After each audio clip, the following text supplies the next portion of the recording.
નમસ્કાર દર્શક મિત્રો, આપણી આ આધ્યાત્મિક જર્નીમાં આજે વાત કરીશું શ્રીમદ ભગવદ્ ગીતાના અધ્યાય 17ની, જેમાં માનવ જીવનને બહુ નજીકથી સ્પર્શતી વાતો ભગવાને સ્વમુખે કહી છે, જે મારા ને તમારા મનમાં ઉદ્ભવતા અનેક સવાલોનું સરળ અને સચોટ સમાધાન આપશે.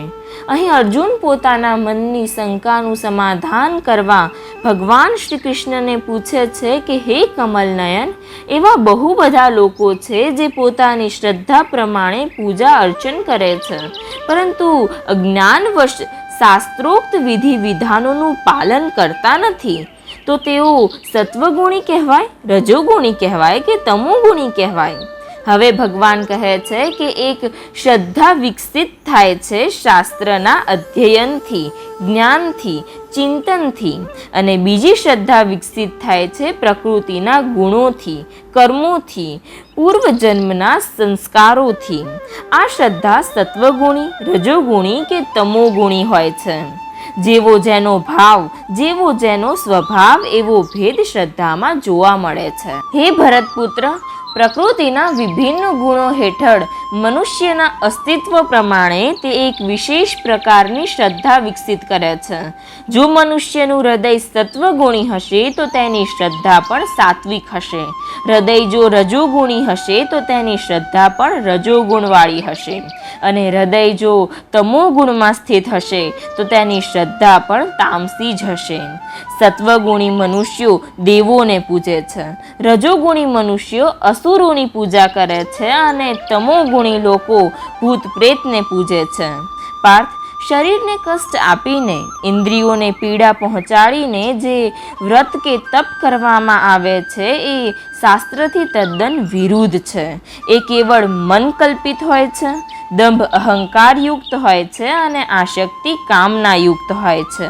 શરીરના ભૌતિક તત્વોને તથા અંતઃકરણમાં સ્થિત મારા અંશને કષ્ટ આપવાવાળો, બોધ શક્તિથી રહિત એ મૂઢ મનુષ્ય અજ્ઞાની હોય છે અને આસુરી સ્વભાવવાળો હોય છે. હે અર્જુન, પ્રત્યેક મનુષ્ય જે આહાર પસંદ કરે છે તે પણ ભૌતિક પ્રકૃતિના 3 ગુણો અનુસાર 3 પ્રકારનો હોય છે. આ જ બાબત યજ્ઞ, તપ તથા દાન માટે પણ સાચી છે. અંતઃકરણની સ્થિતિમાં ભોજન, યજ્ઞ, તપ, દાનનું ખૂબ જ યોગદાન છે. એવામાં તું એની પ્રકૃતિને જાણ.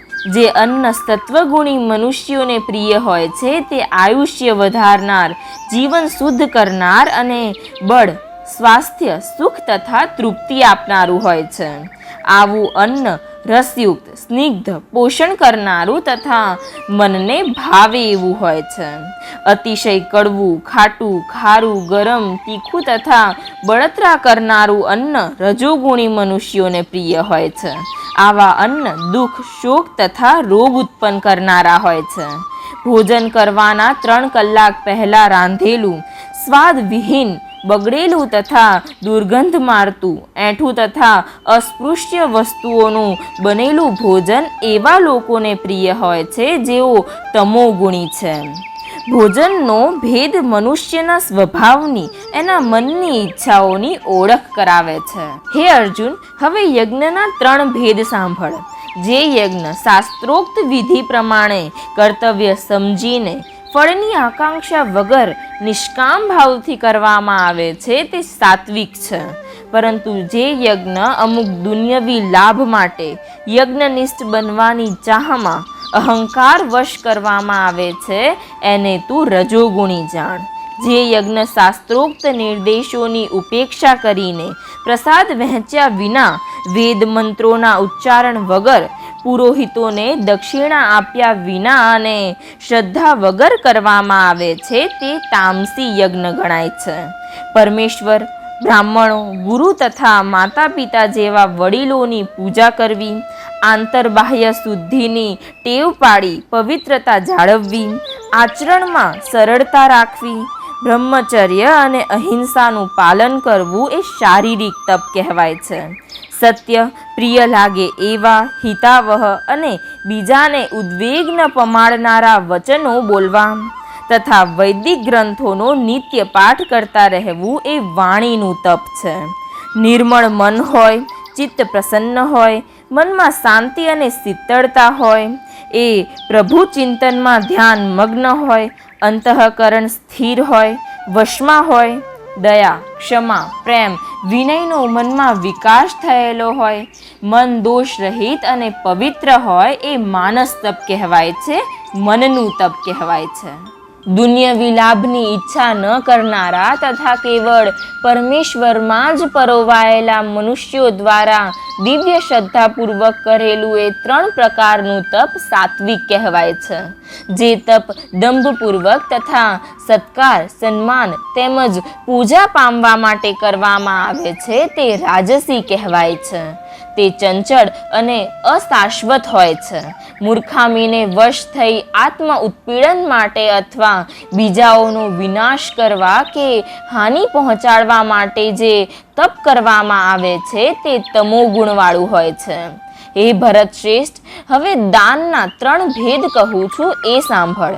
વર્ણ, આશ્રમ, અવસ્થા અને પરિસ્થિતિને અનુરૂપ દાન કરવું એ હરેક મનુષ્યનું કર્તવ્ય છે.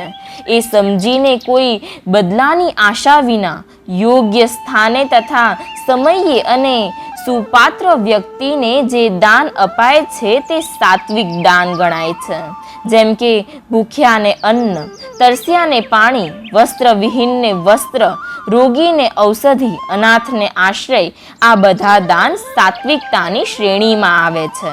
જે દાન કોઈના હઠાગ્રહથી, ભયથી, મનમાં વિષાદ રાખીને, નિરુપાય થઈને, બદલાની અપેક્ષાથી, કામ મળવાની આશાથી, સ્વાર્થ સાધનની ભાવનાથી અપાય છે એ રજોગુણી દાન કહેવાય છે. આવા દાનથી માન, બડાઈ, પ્રતિષ્ઠા, પ્રશંસા તો મળી જાય છે, પણ એ ક્ષણિક હોય છે, રાજસી ભાવયુક્ત હોય છે.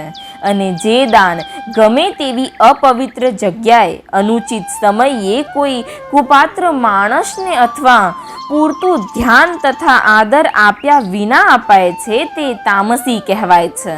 જેમ કે વ્યસની, જુગારી કે હીન વ્યક્તિને આપેલું દાન અવળા રસ્તે વપરાય છે અને દાનીને નરકનો ભાગી બનાવે છે. કેમ કે આવા દાનથી કોઈ આધ્યાત્મિક પ્રગતિ થવાની નથી, પરંતુ પાપ કર્મ જ થવાનું છે. આમ તપ, યજ્ઞ, દાન તથા અન્નના સાત્વિક, રાજસિક તથા તામસિક એવા 3 પ્રકાર છે. પરંતુ તેઓ ઉત્તમ હોય, મધ્યમ હોય કે કનિષ્ઠ હોય તો પણ તે બધા મર્યાદિત તથા ભૌતિક ગુણોથી દૂષિત હોય છે. પરંતુ જ્યારે તે બ્રહ્મ અર્થાત ઓમ તત્સત, સનાતન પૂર્ણ પુરુષોત્તમ પરમેશ્વર પ્રત્યે લક્ષ્ય રાખીને કરવામાં આવે છે ત્યારે તે આધ્યાત્મિક ઉન્નતિના સાધન બની જાય છે. સર્જનની શરૂઆતથી ઓમ તત્સત આ 3 શબ્દો પરમ સત્યનો નિર્દેશ કરવા માટે પ્રયુક્ત કરાતા રહ્યા છે. આ 3 પ્રતિકાત્મક અભિવ્યક્તિઓ બ્રાહ્મણો દ્વારા વૈદિક મંત્રોનું ઉચ્ચારણ કરતી વખતે તથા બ્રહ્મને સંતુષ્ટ કરવા માટે યજ્ઞો કરતી વખતે પ્રયોજવામાં આવતી હતી. માટે બ્રહ્મની પ્રાપ્તિ માટે યોગીજનો શાસ્ત્રોક્ત વિધિ પ્રમાણે યજ્ઞ, દાન તથા તપની સર્વ ક્રિયાઓનો શુભારંભ હંમેશા ઓમથી કરે છે. મનુષ્યે કર્મફળની ઈચ્છા રાખ્યા વિના વિવિધ પ્રકારના યજ્ઞ, તપ તથા દાન તત શબ્દ કહીને કરવા જોઈએ. આવા દિવ્ય કર્મોનો ઉદ્દેશ ભવબંધનમાંથી મુક્તિ પામવાનો હોય છે. પરમ સત્ય એ ભક્તિમય યજ્ઞનું લક્ષ્ય છે અને તેને સત શબ્દથી સૂચિત કરવામાં આવે છે. હે પૃથાપુત્ર, આવા યજ્ઞનું કરતા પણ સત કહેવાય છે અને એ જ પ્રમાણે યજ્ઞ, તપ તથા દાનના બધા કર્મો પણ સત કહેવાય છે કે જે પૂર્ણ પુરુષોત્તમ પરમેશ્વરને પ્રસન્ન કરવા માટે કરવામાં આવે છે. હે પાર્થ, પરમેશ્વરમાં શ્રદ્ધા વગર યજ્ઞ, દાન કે તપ રૂપે જે કંઈ કરવામાં આવે છે તે ક્ષણભંગુર હોય છે, તે અસત કહેવાય છે. આ અસત આ જન્મમાં તથા આગામી જન્મ એમ બંનેમાં વ્યર્થ જાય છે. આમ ભગવાનના ભાવપૂર્ણ સંવાદયુક્ત આ અધ્યાય અહીં પૂર્ણ થાય છે. તો પાછા મળીશું આવતા રવિવારે. વાત કરીશું ભગવદ્ ગીતાના અંતિમ અધ્યાય મોક્ષ સંન્યાસ યોગની. ત્યાં સુધી રાધે રાધે.